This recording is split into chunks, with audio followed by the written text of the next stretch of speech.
बहुजन समाज के द्वारा भारत बंद का आह्वान 21 तारीख का किया गया था, जिसका पूर्ण रूप से आजाद समाज पार्टी के राष्ट्रीय अध्यक्ष आदरणीय एडवोकेट चंद्रशेखर आजाद जी, नगीना सांसद क्षेत्र, उन्होंने इसका पूर्ण समर्थन किया। आज उनके कार्यकर्ता पदाधिकारी इस आंदोलन में भारत बंद का समर्थन करने के लिए पहुंचे हैं और ज्ञापन के माध्यम से जॉइंट मजिस्ट्रेट साहब के माध्यम से महामहिम राष्ट्रपति महोदया को ये ज्ञापन हमारा दिया गया है। इस ज्ञापन में कुछ मुख्य मांगे हैं। जिस प्रकार से सरकार जो है, यहाँ माननीय सर्वोच्च न्यायालय के द्वारा सरकारों को निर्देश दिए गए कि वर्गीकरण के आधार पर, जाति के आधार पर आरक्षण को लागू किया जाए।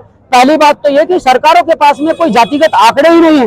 जब सरकारों को पता होगा कि किस जाति की कितनी संख्या है, तभी तो आरक्षण को लागू कर सकते हैं। आप जो जाति जनगणना है वो चाहते हैं कि होनी चाहिए, जातिगत जनगणना होनी चाहिए। हमने अपने जो हमारा ज्ञापन है उसमें पहली मांग यही रखी है कि जातिगत जनगणना कराई जाए। दूसरी मांग अनुसूचित जाति, अनुसूचित जनजाति तथा अन्य पिछड़ा वर्गों का आरक्षण कोटा सभी विभागों में पूरा किया जाए, जो आज तक नहीं किया गया है।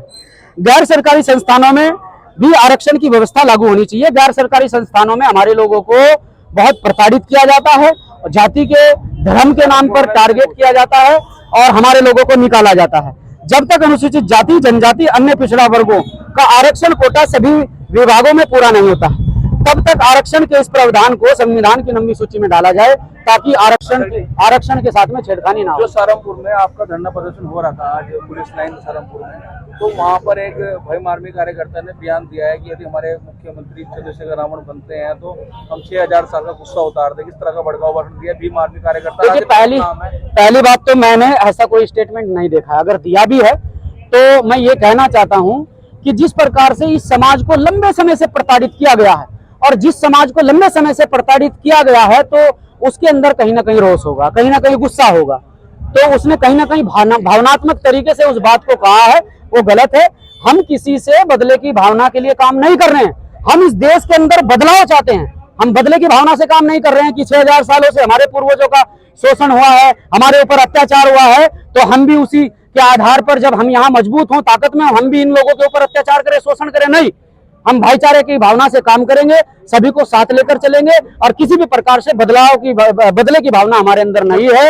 हम बदलाव की भावना से काम करेंगे। दरवाजा तोड़ने की बात कही है, क्या आप चुनाव लड़ेंगे? देखिए, अगर पार्टी ने और पार्टी के जिम्मेदार कार्यकर्ताओं ने, मेरे जिला अध्यक्ष महोदय यहाँ पर खड़े हैं जो लगातार फील्ड में काम करते हैं, और भी हमारे जिला अध्यक्ष जो संगठन पार्टी के हैं उधर खड़े हैं, अगर पार्टी के कार्यकर्ताओं ने, पार्टी के पदाधिकारियों ने मन बनाया और पार्टी की राष्ट्रीय कोर कमेटी ने मुझे आदेशित किया, तो जिस सीट पर पार्टी कहेगी और जिस सीट पर मेरे कार्यकर्ता कहेंगे, उस सीट पर जाकर चुनाव लड़ूंगा। क्या कहेंगे? और आरक्षण जातिगत आधार पर होना चाहिए या फिर आर्थिक आधार पर? पहले तो पत्रकार बंधु आपका धन्यवाद। और आपने एक क्वेश्चन के साथ में 4 पूछ लिए। मैं पहले क्लियर करूं कि आपने कहा कि आरक्षण जो है वो आर्थिक आधार पर हो या जातिगत आधार पर। इस देश के अंदर शोषण किस आधार पर होता है? सदियों से शोषण हुआ है, एक जाति के आधार पर शोषण हुआ है। तो जो भारतीय संविधान है उसमें जो व्यवस्था की गई है वो जाति के आधार पर आरक्षण की व्यवस्था की गई है। और जाति के आधार पर जब आरक्षण की व्यवस्था है तो एक विशेष जाति के लोग जब पढ़ लिख कर कामयाब होते रहे, आगे बढ़ते रहे, कुर्सियों पर बैठते रहे, तो सरकार को ये हजम नहीं हो पा रहा है। अब सरकार चाह रही है कि जो SC ST के जो लोग हैं उनको आपस में कैसे लड़ाया जाए।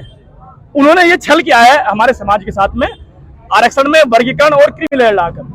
अगर वर्गीकरण होता है, हमें ऐतराज नहीं है कि आप पर्टिकुलर किसी विशेष वर्ग को आरक्षण दे, हमें आरक्षण से बिल्कुल भी कतई। सरकार बोल रही है कि परिवार से 10 लोगों को नौकरी मिल रही है, लेकिन और भी परिवार है। तो अगर एक परिवार से 10 लोगों को नौकरी मिली है तो मेहनत की होगी ना, वो मेहनत के बल पे मिली है। आपने कभी नकली डिग्री या फर्जी डिग्री किसी SC ST के व्यक्ति की पाई है? मैं आपको हजारों एग्जाम्पल दिखा सकता हूँ जनरल कास्ट के लोगों के जो SC ST का सर्टिफिकेट पर नौकरी कर रहे हैं। जो SC समुदाय के लोग अपनी मेहनत के बल पर आगे बढ़ रहे हैं। ये सरकार को पच नहीं रहा है। सरकार ये बोल रही है SC समाज के और भी ऐसे लोग हैं जिनको वाकई में आरक्षण की जरूरत है। तो हम कह रहे हैं, हमने कब मना किया है? हम कह रहे हैं आरक्षण दीजिए, लेकिन सबसे पहले उनकी जनगणना तो कराइए, जो हमारा मेन मुद्दा है। फैसला है, आप सरकार की बात कर रहे हैं कि सरकार ने किया है। भाई सुप्रीम कोर्ट जो फैसला देता है संवैधानिक तौर पर देता है। बिल्कुल, हम मानते हैं कि सुप्रीम कोर्ट संवैधानिक तौर पर आपको फैसला देता है, लेकिन सुप्रीम कोर्ट में बैठा कौन है?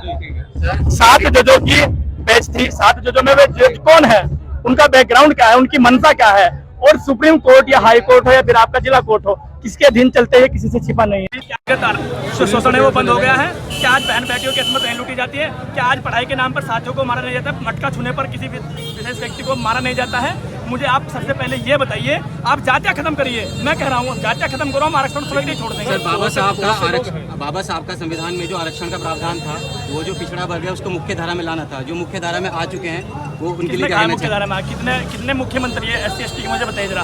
कितने जज है हाई कोर्ट के, सुप्रीम कोर्ट के, मुझे बताइए। इस देश के अंदर संस्थान है, IMT है, IIT है, मुझे बताइए कितने SC/ST के लोग वहाँ पर डीन है, प्रोफेसर से बताइए मुझे। सर, आजाद समाज पार्टी के सुप्रीमो चंद्रशेखर जो आजाद जी हैं, उन्होंने भी कहा है कि जो सुप्रीम कोर्ट में कॉलेजियम सिस्टम है, 300-400 परिवार जो है पूरा सुप्रीम कोर्ट जुडिशरी की व्यवस्था चला रहे हैं। क्या कहना चाहेंगे इस पर? हमने कहा है, वो आदरणीय एडवोकेट चंद्रशेखर आजाद जी ने कहा है कि आप व्यवस्था पहले बनाइए सुप्रीम कोर्ट में।